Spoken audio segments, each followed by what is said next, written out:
Good morning, church. Nice to see you all. This morning, I'd like to introduce to you our speaker for this morning. I know everybody knows him very well. He's been here with us, I think, many times this year. Okay, so I won't be introducing him further, but this morning he will be speaking on a topic about lifestyle. Okay, so why don't we call Reverend Alvin Elizar Truth. Thank you, Pastor James. Good morning, everyone. I'm here again. Thank the Lord. Thank you for the privilege of inviting me. I was here last March. I spoke on the service. I spoke about intentional witnessing. And I feel and I believe that God is doing something in your church. God is doing great things. Maaaring siguro yung iba sa inyo hindi feel, hindi nyo nararamdaman, or hindi masyadong obvious. Pero sabi nung kanta, di ba? Whether we know it, whether we hear it, whether we feel it, God is moving. Amen? Di ba sabi nung anong kanta yun? I forgot the name. Kanta na, makakalimutin ako sa title. Pero we always sing it. We always sing that nowadays. Now, God is moving, God is working behind the scenes, and we know that God is moving in your life. Today is Sunday, and we thank the Lord that you are here today. Sabi mo sa katabi mo, salamat sa Diyos, nandito ka. Ganun pa rin. Huwag kayong magsalita nang wala kayong kausap. Sige po, sabihin niyo sa katabi niyo, sincerely, I thank God that you're here today. It's one way that we express our love and care for our brethren. Pag binabati natin sila, pag warm handshake, you know, pag bago magsimula yung service, we can pray for one another. I prayed for a brother today kasi he's doing his job. No, wala pang 1 year. No? Praise God for the job, no? Thank God. Hindi ko alam kung anong pinagpapasalamat nyo, but I'm sure you are happy and you're joyful that God is faithful to you. Amen? God is good. Amen. God is good. God is gracious. And thank the Lord for your missions convention. Sabi sa Tagalog, napapanahon. We are an old church, and we know that we are a missionary church. We do not just dwell on our past or our laurels, victories, achievements, but we want to move forward. We want to participate in what God is doing today. One time I was reading about these days pala, the history of the Assemblies of God. Nabasa ko yung sinulat ni Pastor Dave Johnson, missionary Dave Johnson. I read about UBC. So I know that you're an old church, and you were started by missionaries that started to reach out to Filipino Chinese. This is an evangelistic church. This is a missionary church, and we pray that this will remain a missionary church. Amen? Do you believe that? Are you still excited in what God is doing to UBC today? Continue. Amen. Thank God for the young people. They're involved. So the young people get more involved. More involved. Let's reach out to the next generation. Many churches are calling out and training and discipling the next generation, because it is their generation. They are at the forefront of today. But we must pass it along, the baton, the gospel to them, and train them and mobilize them so that they can reach their generation. Praise God for what He's doing in UBC. I thank the Lord for His blessings in my life too, as a pastor, as a Bible teacher. I'm part of Life Source Christian Fellowship AG in Marikina. Our pastor, naging speaker niyo na rin siya, si Reverend Dr. Pastor Sul de Rosario. He's my senior pastor. May sunog. I do the family and community ministry for the church. So most of the time, I'm out in the home Bible studies, and I visit the homes. I evangelize and disciple the adults.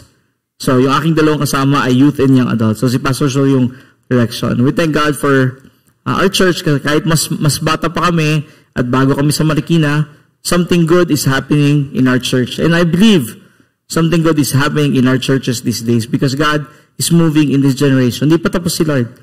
May ginagawa siya. Lalo na ngayong panahon na to, magulo ang mundo, magulo ang Pilipinas. Inisip natin, wala tayong sagot directly. Pero meron tayong sagot. And thank God for your theme this year. Evangelism, missions. You want to go out there. Sa labas, napansin ko that you are in partnership with so many missions, evangelistic organizations. Praise God for that, no? We need to partner. That's good. To further the kingdom of God. All right. Let me show you a clip or a picture. All right. Do you know this man? Do you know Cliff? Di ko alam yung surname niya eh. Nectel, siguro Nectel or whatever. Now, he's a blogger. And he's a Christian blogger. He's an apologist and a street evangelist. I read that he's also a pastor and an author din.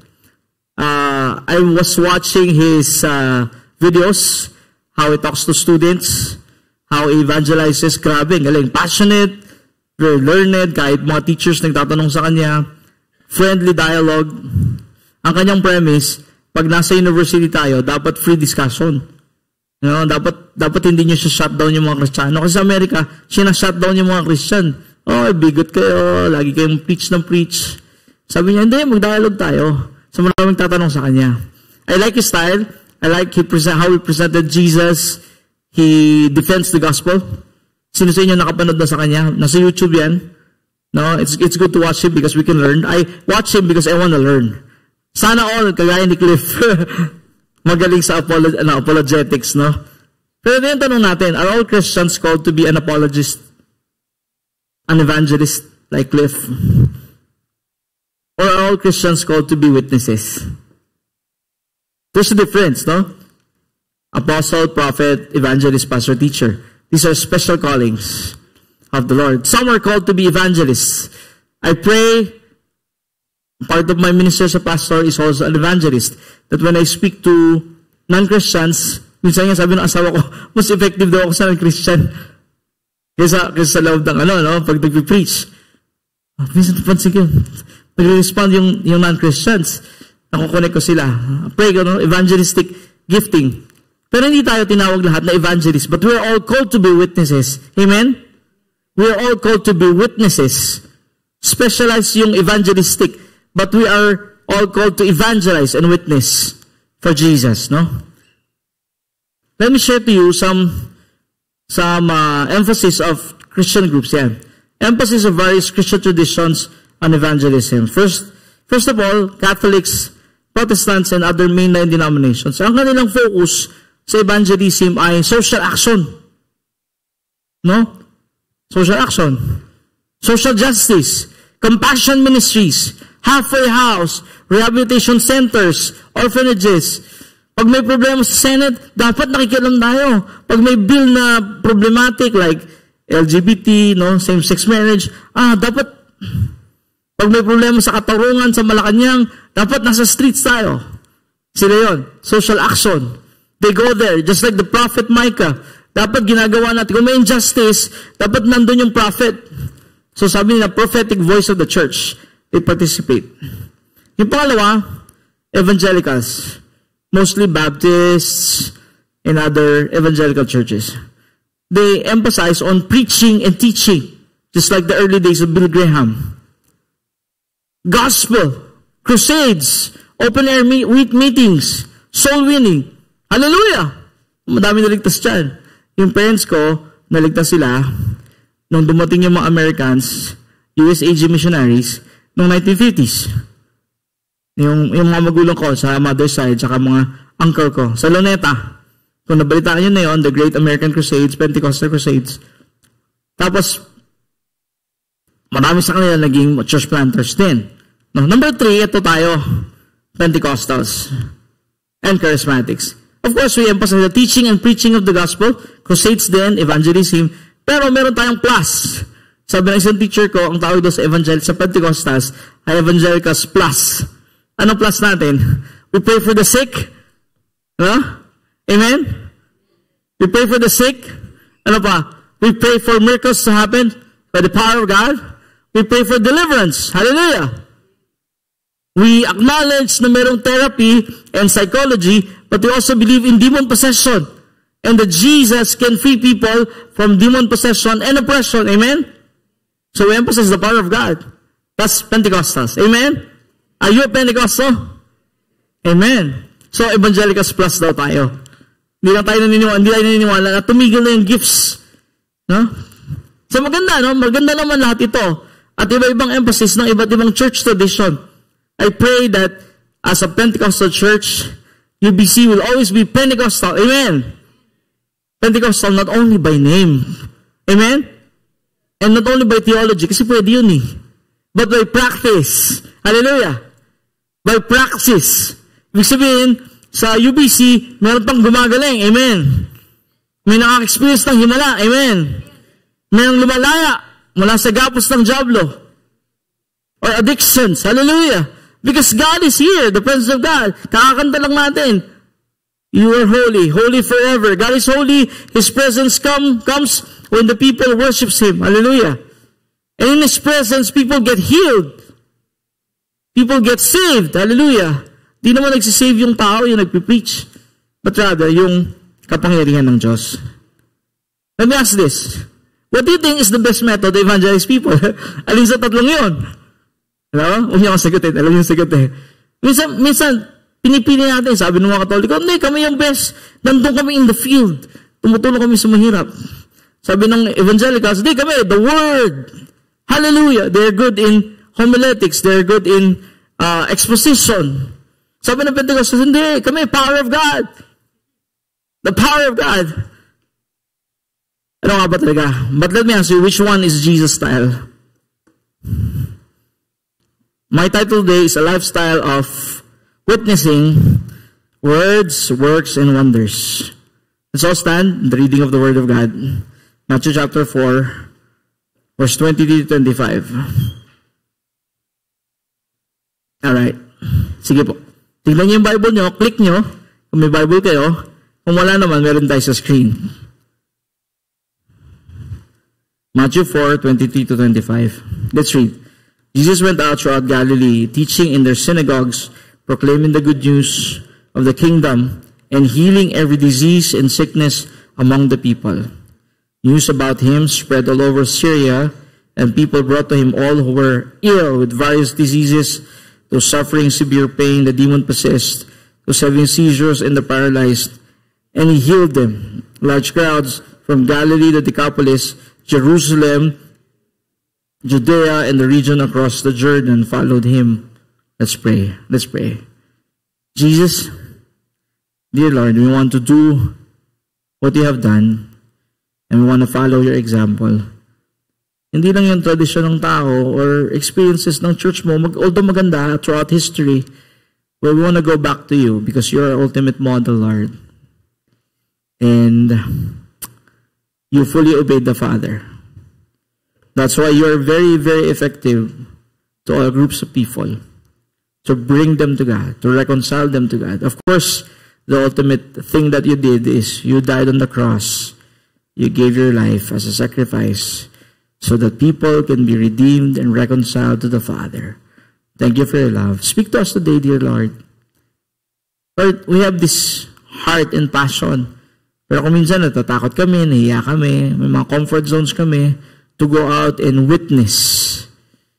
But today, speak to us, Lord. In this season, Lord, through all the preachings of the past few weeks, Lord, let it come into our hearts like a seed that will grow in the right time, Lord God. That when planted the good soil of our hearts, it will grow and bear fruit in your time. In Jesus' name we pray. Amen. Let me give you background to Matthew chapter 4. First of all, yung first section nito, verses 1 to 11. Ay, sorry. Sorry po. I'm excited. sorry. Mabait niyo. Hindi kayo muupo hanggang di sinasabi. Sorry po. No? Verse 1 to 11 is all about the testings of Jesus, wilderness temptation. Tindi na, no? Bago siya ni-launch sa ministry, meron mo ng testings. At sa palagay ko, lahat ng anak ng Diyos, ganyan. Lalo yung tinatawag sa ministry. May testing. He went to the wilderness, fasted, and then the devil came. Ito lang ba na ito, we're preaching in the church about sun bearers, to be sun bearers, no? How do we follow the image of Jesus as we face life-defining moments? We're talking about this in church, in Matthew 4. Nag-speak ako ng first Sunday, sabi ko na yung temptation ay equivalent sa testing. No? And yung mga kasama ko, mga pastor namin, diniscuss yung 3 testing. Ako yung overview. At pagtagumpay ni Jesus. Sa verse 1, sabi, He was full of the Spirit, and the Holy Spirit led Him into the desert to be tested. Now, even before that, in chapter 3, He was baptized in water, and He was affirmed by the Father. Yun yung bago itong chapter na ito. Sabi doon, binautismo siya ni John to fulfill the scriptures. And then the Father said, This is my beloved Son. May affirmation. Sino gusto na affirmation? Say amen. Sinong gusto na affirm ka? Amen? Yes, we are all people who loves affirmation.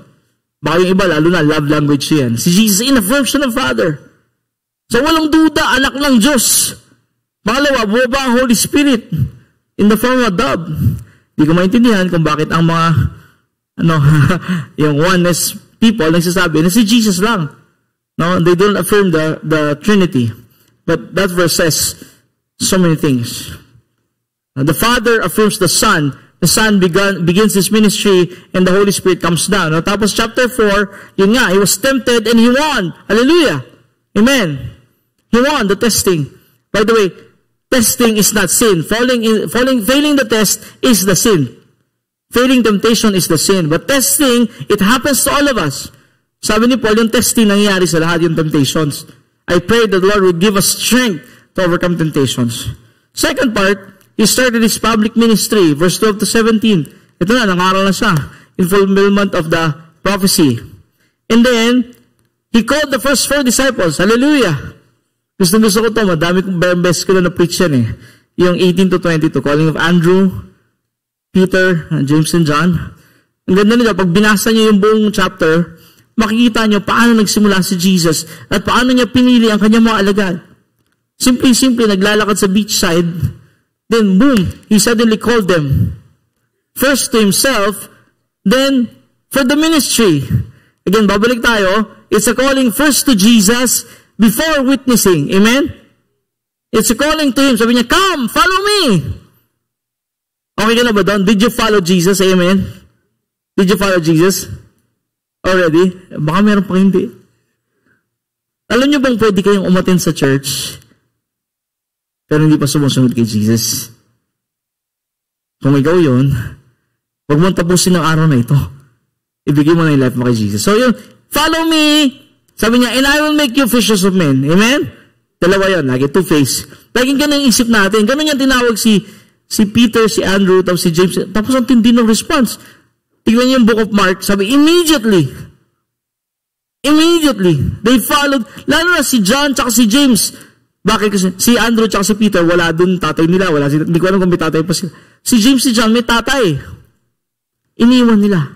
Praise God. Ito yung bago yung verse natin, bago yung chapter natin, Matthew 4, verse 23, no? Now, ito yung context. Then He began His ministry. He began to minister to the crowds, to people. Tignan natin yung verse 23 kanina. Then what can we learn about Jesus' life and ministry in verses 23 to 25? Ministry to the crowds. Of course, hindi naman si Jesus nag-witness, tayong witness. Pero ang ginawa niya, to minister to the people. No? Pansinin natin. May 3 bagay kung paano nag-ministry ang Panginoon. Number 1, He preached the good news of God's kingdom. Yun yung una niyang ginawa. Sa verse 70, pag dinig nyo, repent! Repent. Verse 7, look at your Bible. Repent! For the kingdom of God is near. For the kingdom of God is at hand. He was proclaiming, just like the Old Testament prophets. He was proclaiming. Ito yung words. No? Jesus went out throughout Galilee, teaching in their synagogues, proclaiming the good news of the kingdom. No? So He went throughout preaching, proclaiming. Pansinin natin sandali yung words na very important to us. Teaching, proclaiming. Let's look at this. Teaching is the Greek word didaskon or didasko, to teach, to direct, admonish. If you're a teacher, private or public, alam nyo to. We admonish our children, our college students. Sa Tagalog, nagtuturo. Nagtuturo, ano?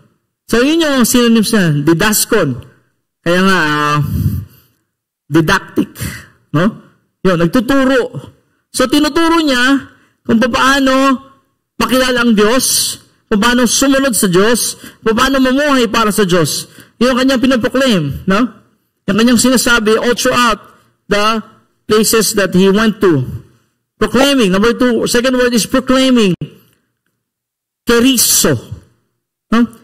It means preach or proclaim. It appears 32 times in the Gospels.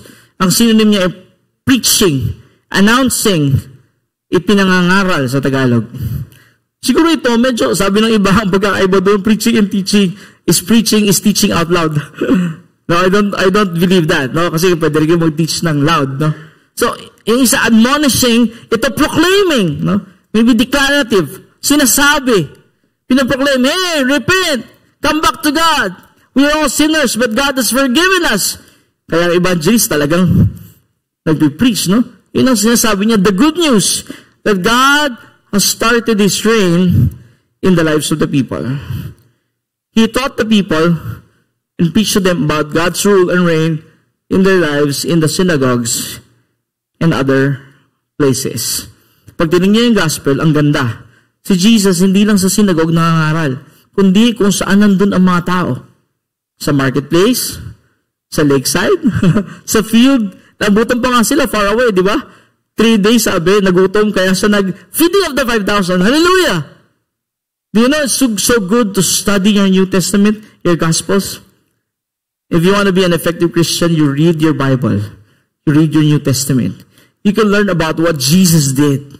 You can learn about His examples, the apostles, their failures, their learnings, their victories. It's very clear. It's a narrative. It's like a story, pero hindi lang siya fiction. It's the truth. It's history. No, it's a biography about Lord Jesus Christ. No? So witnessing is about sharing the good news of God's love in Christ. Just like Jesus, He told them all, God loves you. God reigns. So tayo, when we witness, we tell people, we proclaim, we announce.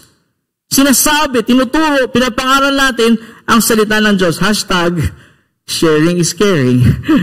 If you care to people, we share. Diba? Amen? Do you care? Anybody here cares? Do you care for people? Do you care for family members? Do you care for your office mates? Parang ayaw, no? But pastor, ayaw ko nga yung office mate ko eh. Do you care about your subdivision mates? Ano mo tawag doon?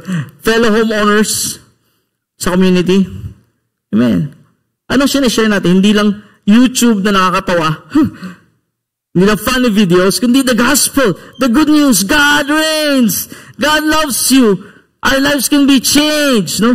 God can prosper you. God can heal you. He can cause you to have peace in your life. At etc. About the good news. God can reign in your life. We share that because we care for people. No? That's the first one. Jesus preached and teach about the good news. Hindi po kung ano-ano lang. Sabi ni Paul sa Corinthians, sa time nila, yun, their witnesses, we do not preach hollow and empty philosophies. Kasi may mga tao, may mga Kristiyano, mas gusto pang ipangaral quotations and empty philosophies. Walang masama doon unless it is contradictory to the gospel. But what do we share to people? Do we share the good news that we hear every Sunday? We hear on Bible studies. What do we share to people? Every time, nag-ano po ako, nasakay ako ng taxi or Grab. Kasi po, siyempre, pag pastor ka, wala na akong kamag-anak na hindi Kristiyano. Medyo mula yung kamag-anak lang. Wala rin akong masyadong close na kaibigan na hindi Kristiyano, which I should have. Kasi puro Kristiyano yung kaibigan ko. Yung ginagalawan ko. So every time I go out, I pray, I take time to talk to the taxi driver when I go out. From here, pumunta ako ng General Council Office from Marikina, mahaba-habang biyahe yun. So, many times, maganda yung kwentuhan namin patungkol natin kay Kristo. Isisimula kami ng meaningful conversation. Dialogue muna, tiga saan po kayo, etc. Kumusta po kayo? Many times, before I get out, I ended up praying for that person. Share the good news. No? Yun ang ginawa ni Jesus. Si Jesus lang, nangaral talaga. Kasi yun siya, yun ang siyang calling niya. Tayo, maaning hindi naman tayo mangaral, pero tayo ay nagbabahagi sa Tagalog. Yung mga members namin at yung mga nasa home Bible study ko, tinuturuan ko sila ng magbahagi. Hindi mo kailangan sumigaw. Hindi mo kailangan mag-preach, katulad ni Pastor. But you share the gospel of the Lord Jesus Christ. Number 2, second thing that Jesus did. He healed the sick and those with diseases. Verse 23, these are the works. No? The works. And healing every disease and sickness among the people. Yung sabi ng Matthew, no? The word healing is the Greek word, this is where we get therapy. Or therapist, no? Therapeuo, which means to restore to health. Hallelujah. To provide physical healing. Amen. You know, in the Old Testament, God is the healer of Israel. Amen? Sabi niya, I will heal all your diseases. May injunctions ba nga, kung huwag niyo itong kakainin, ito kakainin niyo, ganito kayo mamumuhay. Lahat yung batas na yon para sila ay healthy at sila ay kaaya-aya ang buhay nila sa Panginoon. Pero malino naman nila sa Old Testament, sabi ni Lord, I am your healer, Yahweh, the God Almighty. In the New Testament, Jesus healed the people. Restored them to their health. The word healed is the Greek word iaomai. It is used 26 times in the New Testament and translated as healed 16 times. Healing is prevalent. Healing is normal in the New Testament, in the Gospels, because Jesus healed them. No? Let me read the Message. Ito yung translation of the Message. Look at this. People brought anybody with a sickness, whether mental, emotional, or physical. Jesus healed them all. Healed them one and all. In-outline niya. Physical, emotional, mental. No writer the Message, no? Gumawa ng the Message. The Lord can heal our diseases, our problems, whether it's physical, mental, or emotional. We need inner healing. Some of us, walang sakit na physical, pero we need inner healing. Would you agree? Some of us need healing in our minds. Our minds are so warped, so corrupted by the world, by sin. Yung isip natin, no? Sabi ng Romans, we should have the mind of Christ. Pero bago yon, kailangan malinis muna. Maayos ng Panginoon. And the Word of God transforms our minds. Depende yan kung ano lagi niyong binabasa. Lagi niyong pinapanood. No? Old saying na ito, nung unang panahon ng computer, garbage in, garbage out, di ba?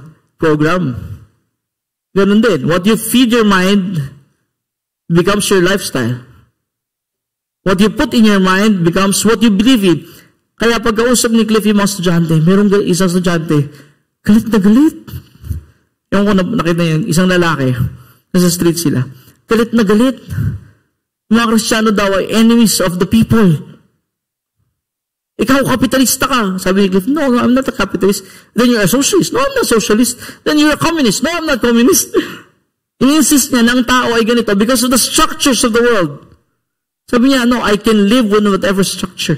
But I believe God can rule, sabi niya, in our lives. Hindi mahalaga yung structures. Ang mahalaga, si Lord, si Jesus. Yung lalaki galit na galit, feeling ko communist siya or socialist. Galit na galit siya sa mga kapitalista, sa mga mayaman. Punong-puno ng anger yung tao. Yung iba naman, galit na galit sa Diyos.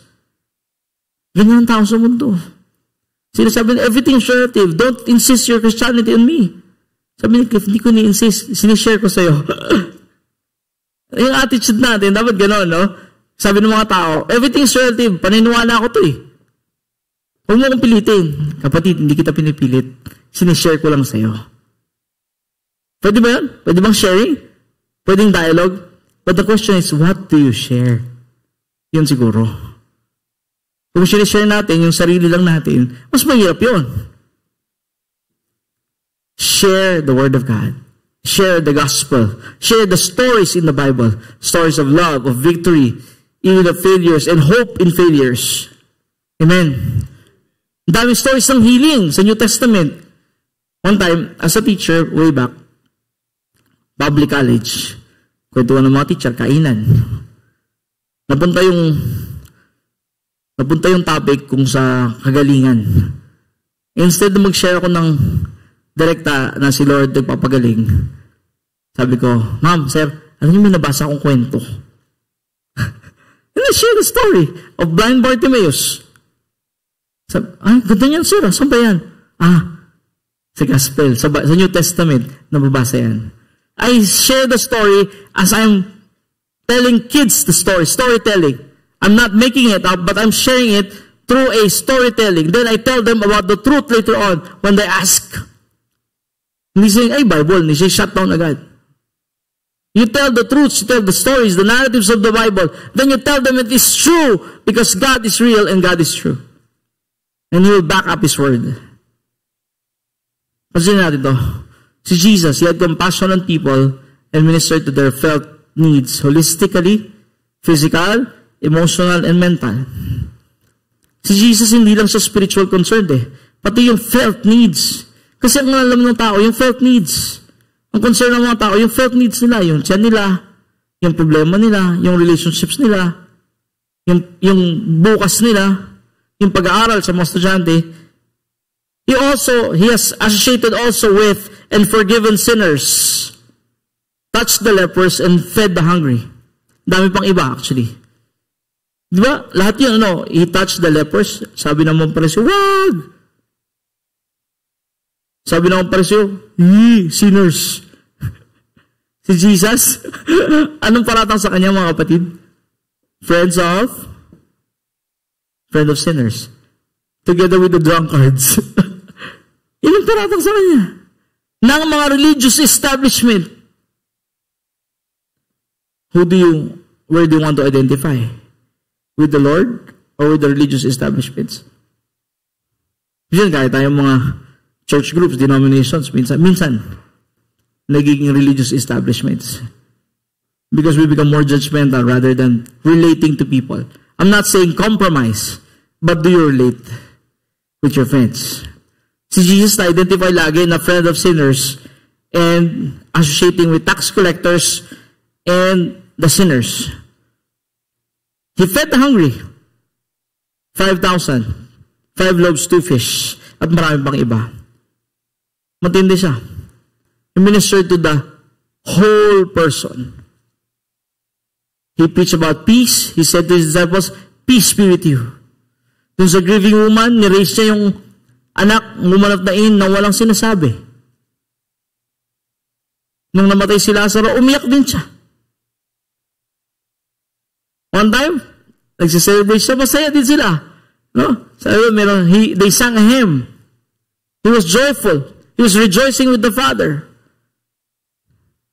He was with people wherever they are. He was with the disciples in the boat. Hindi siya detached. Ivory tower. Kasi scholar ako Ivory tower. Kasi scientist ako Kasi pastor ako Dito lang ako sa study ko. They were with the people. Number 3. He delivered people from spiritual bondages. Verse 24. This is the wonders. Ito yung kailangan ng kapangyarihan ng Diyos. He dealt with people's spiritual problems with signs and wonders through the power of the Holy Spirit, such as freeing people from demonic, performing miracles as opening the eyes of the blind, making the deaf hear, the mute speak, and healing of the woman with an issue of blood. Hallelujah. This is all possible kasi ang sabi ng Bible, He was full of the Spirit. Yes, He's the Son of God, pero kailangan pa rin sabihin ng mga writers na He was full of the Spirit. Bakit kaya, Siya yung Son of God, pero in-emphasize. Kasi importante na kailangan din natin kailangan kaya ito kung wala ang Panginoon sa atin. Wala ang Holy Spirit, kakakanta lang natin. Kailangan natin ang Holy Spirit sa church, sa ministries natin, sa personal nating buhay, sa araw-araw na ating buhay. He dealt with people's spiritual problems. Let me ask you this. As followers of Jesus Christ, how can we apply Jesus' lifestyle and methods to our witnessing when we go to the application. Paano kaya? Pag-isipan mo natin, iba-iba tayo. Some of you are senior citizens, some of you are home, some of you are middle-aged like me, some of you are young adults, some of you are professionals, many of you have businesses, some of you deal with many non-Christians, some of you are young people, high school, college, no, iba-iba. Some of you are married, some of you are singles. Yung iba matagal ng Kristiyano, baka konti na lang yung friends ninyo. Yung iba naman bagong Kristiyano. Paano natin gagayahin ang Panginoong Jesus sa kanyang pakikipag-deal with people? Tingnan natin. Let's show this. Number 1. Witnessing must be an intentional lifestyle. It's intentional. Hindi po ito programa. Kung ikaw ay Christian, dapat kang mag-witness. Nininis ka ng Panginoon, binago, naramdaman yung pag-ibig niya. Yung pag-ibig niya ang dapat dumaloy sa ibang tao. You have received the gift, amen? Did you receive the gift of salvation? Could you say amen? It's a gift, right? Ephesians 2, 9 and 10, you know? 8, 9, 10. Sa 10 workmanship, sabi. We receive it by grace through faith. It's a gift of God. So that we will not shout it. Boast. We will not boast. Hallelujah. Walang pwede mong malaki. Bait ko kasi. Pupunta ako ng langit. No? Talino ko kasi. No? May PhD ako. At saka scholar ako. No? Scholar. Schooler ng bayan. Kung tiga-UP ka pa. Magaling ako kasi. I'm a top businessman. Or, religious ako eh. Wala doon. It's a gift of God. Amen. We are sinners saved by grace. Hallelujah. Would you say amen? We're all sinners saved by grace. Kung wala si Lord, wala tayo. Kung wala si Jesus, wala tayo. Kung wala ang Holy Spirit sa kanyang gawa sa ating buhay, wala tayo. So it's a gift. Pasko. Share it. Tell people, this is a gift from God. You don't need to earn it. Somebody paid for it with His life. Lord Jesus Christ. No? Tingnan natin itong intentionality. There's no dichotomy. Sige po. There should be no dichotomy between the secular and sacred. Tapos na tayo doon. Walang dichotomy. Iba tayo pag linggo. Tapos iba pag Lunes hanggang Sabado. Walang dichotomy. Ikaw ay ikaw, dahil ikaw ay ikaw, kinaig ka ni Lord, at ikaw ay niligtas ni Lord. Amen? There's no Sunday you. Ano yan? Sunday version. Nakaputi. Tapos, Monday to Saturday version. Amen? Agree? Sorry Si Jesus holds a whole human and God. Human and divine. Kaya siya pupunta, nag-minister siya about God.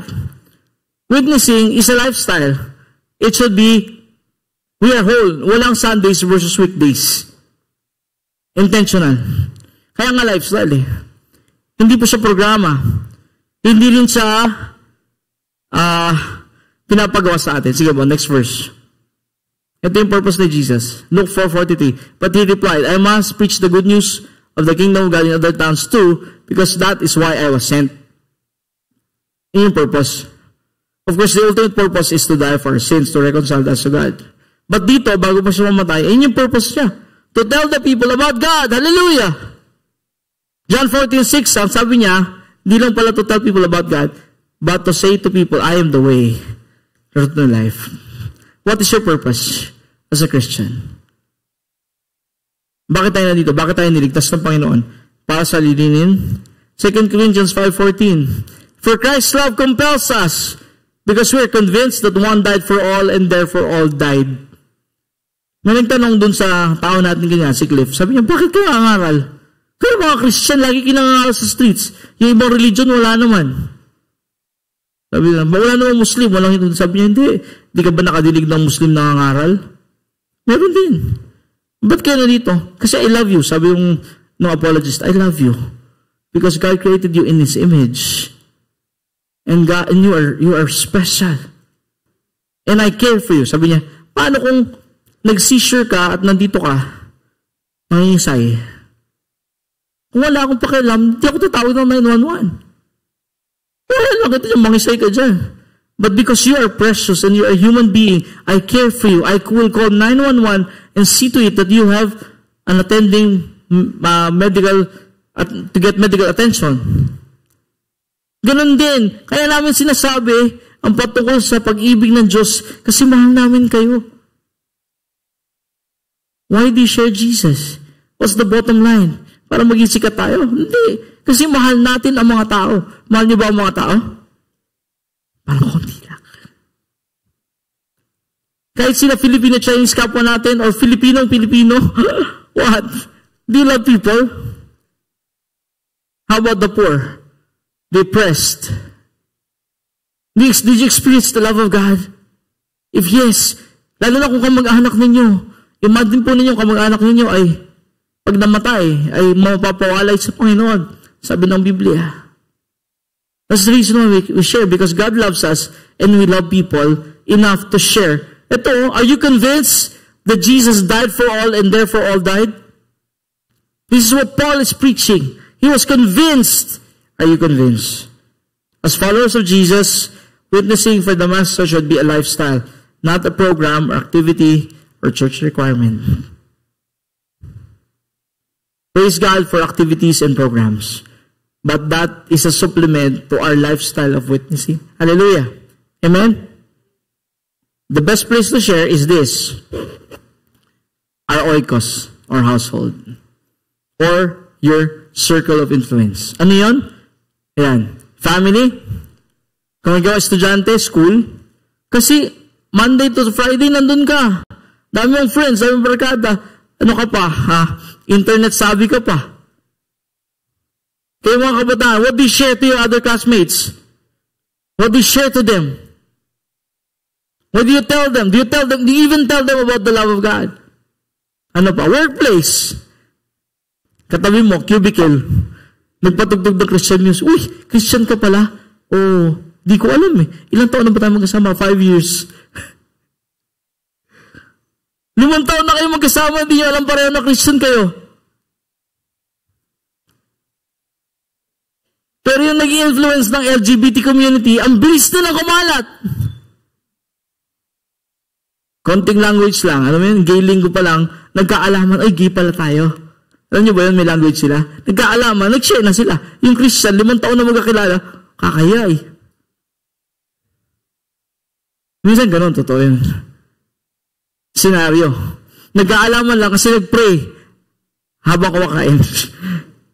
Workplace, community, our community. Let me ask you this. What are you intentional about? Santa Mesa community. Ano bang barangay ito? Marami, pinag-aralan ko yung Santa Mesa, tignan ko. Ang daming zones, tapos dami din barangay. Tama ba ako? Daming barangay. Anong barangay ka? Number? 591. 581. Barangay 581.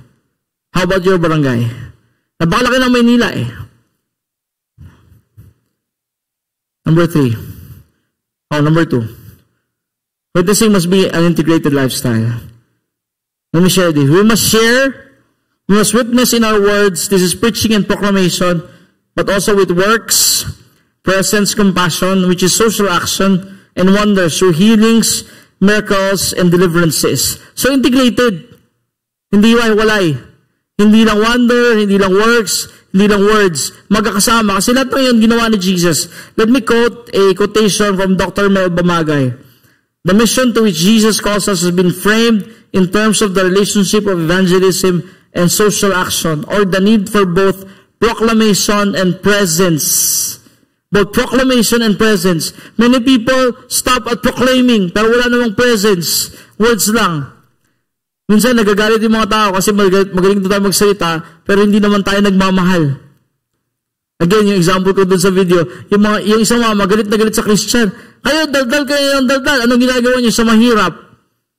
Sa mga blacks, sa mga deprived, sa mga nasa kulungan, sa mga injustice. Sabi dun sa evangelist, sabi ni Cliff Meron, hindi mo lang alam.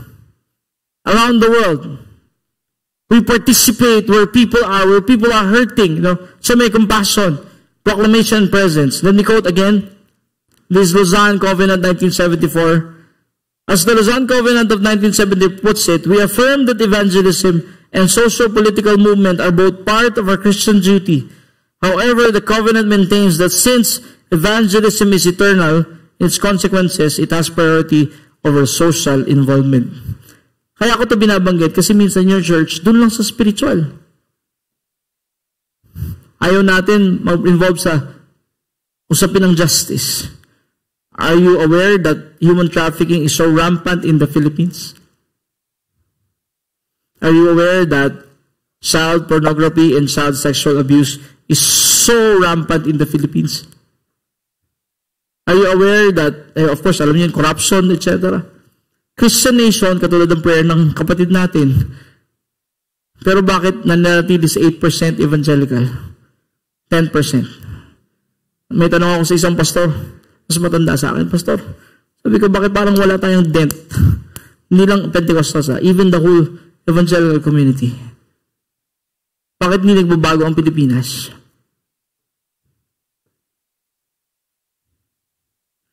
Hindi lang yung mga church crews, hindi lang yung mga churches, kundi tayo din as individuals.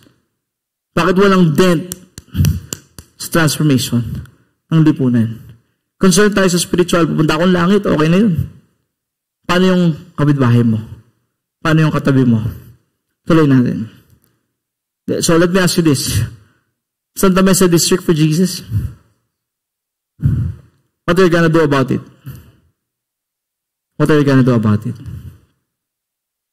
Are you praying even for Santa Mesa? Ito, area nyo. Do you actually you know how many poor people are in this area?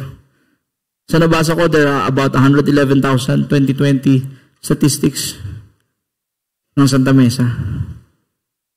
Do you know this district is historical? Diyan lang malapit sa pagitan ng San Juan at Santa Mesa, nangyari ang start ng Philippine-American War, where Private Grayson shot the Filipino soldier across the bridge. It sparked the Philippine-American War. 1901. Historical. May malaking simbahan din dito, nakaraan, very Catholic. Do you care about your community? Do you even include Santa Mesa in your intercession? I know you're participating with many partners, but what about your community? Let's continue. Number 3. Sorry, James. Let me remind you about James. What good is it, my brothers and sisters, if someone claims to have faith, but has no deeds? Can such faith save them? Suppose a brother or sister is without clothes and daily food. If one of you says to them, go in peace, keep warm and well fed, but does nothing about their physical needs, what good is it? In the same way, faith by itself, if it is not accompanied by action, is dead. Ako din, kami din. Minsan mga Pentecostal churches, ito yung argument sa atin. What do you do to alleviate poverty? What do you do to help people who are suffering? What do we do? Si Jesus, alam niya, sinabi niya, kaya nga si James faith without action is dead. Hindi siya against kay Paul. Pero sabi niya, kung puro faith, walang gawa, problematic yun. Buti pa si Abalos. Ano yun? Hindi salita, kundi gawa. Sana totoo. Tatakbo sa Senado, sana totoo. Soul winning, we win not just the soul, but the whole person. Si Jesus, He ministered to the whole person. Kasi sabi natin, soul winning. Parang hiwalay ba yung soul sa tiyan at sa isipan? We minister to the whole person. So when we do witnessing, not just to win them a ticket to heaven, but to minister to them, we challenge people to follow Jesus so that they can experience the power and blessing of the abundant and transformed life on earth, and not just the promise of eternal life in heaven. Hallelujah. We tell people the abundant life in Christ. Amen? Pwede bang maranasan ang pag-ibig at kasaganaan ng Diyos dito? Say amen. O kailangan natin maghintay pa sa langit? Yes, that's eternal. Hallelujah. Jesus is coming back. Pero huwag nating exclude na pwede ditong maranasan ang pag-ibig ng Diyos. Pwedeng umunlad, pwedeng pumayapa, pwedeng ma-restore ang marriages, pwedeng maalis yung drug addiction at iba pang addiction. Hallelujah. The abundant life. Sabi Jesus, I have come that you might have A full life, the abundant life. So, hindi lang langit, kundi dito sa lupa. Amen? Jesus died so that He will not only bring us there, but will reconcile everything in heaven and earth. Peace on earth. Goodwill to men. Ask, how do you integrate compassion and service in your witnessing? All of us, I'm reminded also, kasi ako din natotrouble, malapit na ako matapos. Natotrouble ako ng aming bata sa 7-Eleven, mga street kids, tiga doon sa paligid. Although may ministry kami sa community, mga street kids, sa mga communities namin.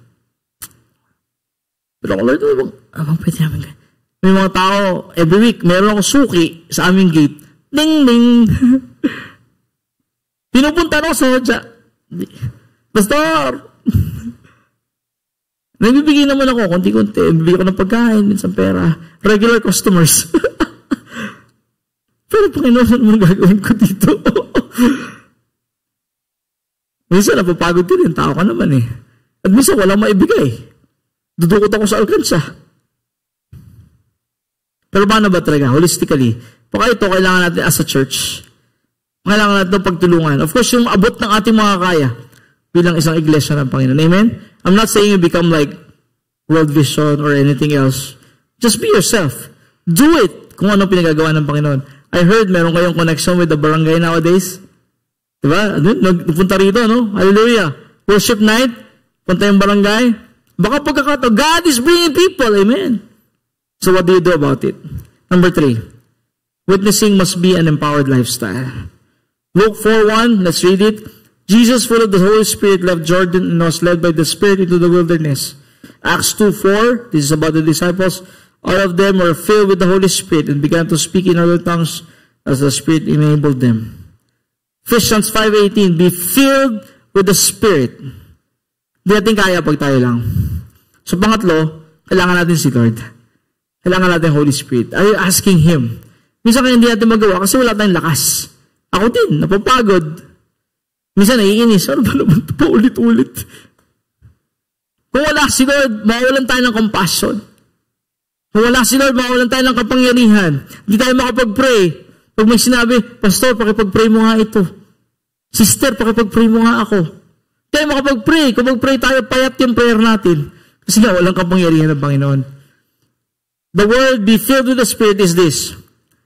Pleruste and pneumati. It is a verb in the passive voice from the word pleroo, which means to fill, to make full, to make complete. We are complete with the Holy Spirit. Amen? We become complete. Di natin kaya, inadequate tayo. We become adequate because of the Holy Spirit. Amen? Lord, lagi ko sasabi sa Panginoon, Panginoon, kulang ako. Hindi ko kaya. Dami akong kapalpakan. Maraming mga maling desisyon. Minsan, emotional, naiinis. No? Minsan, nalulungkot. Minsan, feeling self-pity, insecure. But when I go back to God, the Lord fills me up. Last week, I was in Tarlac nung Sunday, hapon. Worship Yahweh. Malaking church, Korean. Tayong tao. Sabi, bago tayo magawa yung lifestyle ni Christ, dapat we are worshipers of Christ. And while we worship Jesus, Jesus' presence comes down and fills us up with power. You partner with the Lord. Amen? We have so many partners, but do you partner with the Holy Spirit? Ask Him to fill us. We believe in this, that all followers of Jesus must experience the infilling and empowering of the Holy Spirit with the initial physical evidence of speaking in tongues for a bold and empowered life and witness. If you have not experienced the baptism of the Holy Spirit, I pray that you talk to the Lord. Spend time in prayer, in fasting. Kung mayroon kayong opportunity sa church ng retreat, wag lang programa pag-retreat, kundi spiritual retreat talaga. Be hungry for the Lord. As sabihin natin, Lord, matanda na kami, but we want more of you. Lord, matagal na kami, but we want a new move of you in the church. Last year yata, nagsalita ako sa Laguna. Ang message nila, ang team nila ay new things, new move of God. Sa Isaiah, may sasabi ng Lord, I'm doing a new thing. Sabi ng Lord, hindi lang yung ginawa niya sa Old Testament, hindi lang yung ginawa niya sa Red Sea, kundi iba yung ginagawa niya sa panahon ni Isaiah. You know what Isaiah is? Ito ay season ng judgment. season ng destruction of Jerusalem, disobedience, falling away from God. Ang tindi ng problema, yet merong message ng restoration. Sabi nila, I'm doing a new thing. I-claim natin, Lord, we glory in the past, but we want your move today. Amen? Do you pray for that? Amen? How do you spend time with God? So that you will be constantly filled with love and power. Kulang yung love tank natin, kulang yung power tank natin. Lagi na uubos because of the world, because of troubles, and our tensions. Kailangan natin si Lord. Sabihin natin, kailangan ko si Lord. Parang konti lang may gusto. Kailangan ko si Lord. I-personalize natin, kailangan ko si Lord. Are you sincere? Let me close with this. Let's go back. These three things.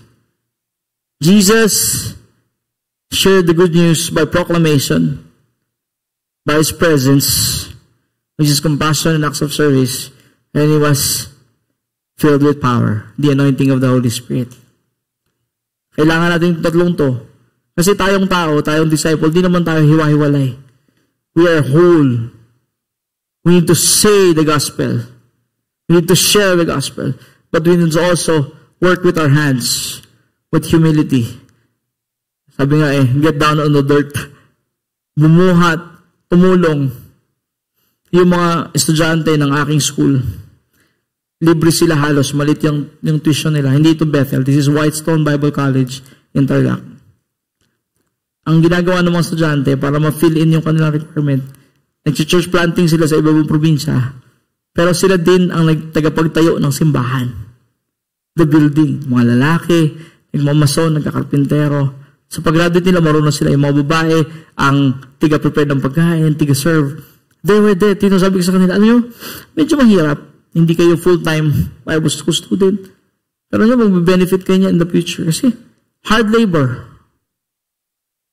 You have learned how to build literally, to get down on the dirt, to get out of our comfort zone. Kamusta po tayo? Do we sometimes go out of our comfort zone so that one soul can be reached for the Lord, one person? Let me challenge you with this. Live a lifestyle of witnessing for Jesus. In words, the Word of God. In works, acts of compassion. Di kailangan malaki. Simulan mo sa maabot mo. And pangatlo, with the Spirit of God, with wonders. Power does not come from you. You're only a vessel. Huwag ka matakot. Sister, pwede ba kita ipag-pray? Kumare pala. Kumare. Parang nadinig ko may problema ka. Alam mo, naniniwala ako na ang Diyos tumutugon sa ating mga panalangin. Pwede ba kitang ipagdasal? Alam niyo, hindi na po ako masyadong ginagamit ko yung terms na naiintindihan ng mga tao. Katulad ng pagkatolikong kausap ko, pwede ba kitang ipagdasal? Sige, pastor, ipagdasal mo ako. Then I pray for that person.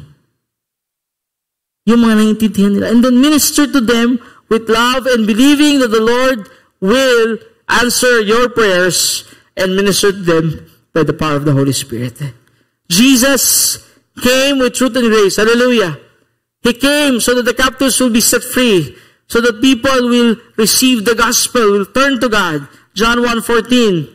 Then He sends us out. He said, Jesus, peace be with you. As the Father has sent me, I am sending you. Hallelujah. Do you claim that you're sent by the Lord? Amen? Do you believe that?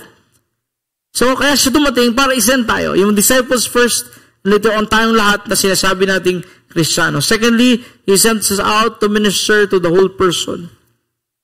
Again, in Luke, ganun din. As you go, preach this message. The kingdom of heaven is near. Heal the sick. Raise the dead. Hallelujah. Cleanse those who have leprosy. Drive out demons. He sends us out to minister holistically to people, not just their spiritual lives.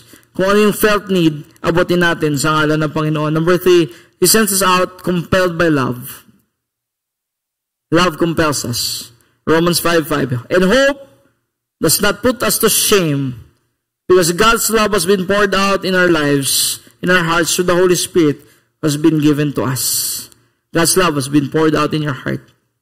Jesus loves you. That's why He died on the cross.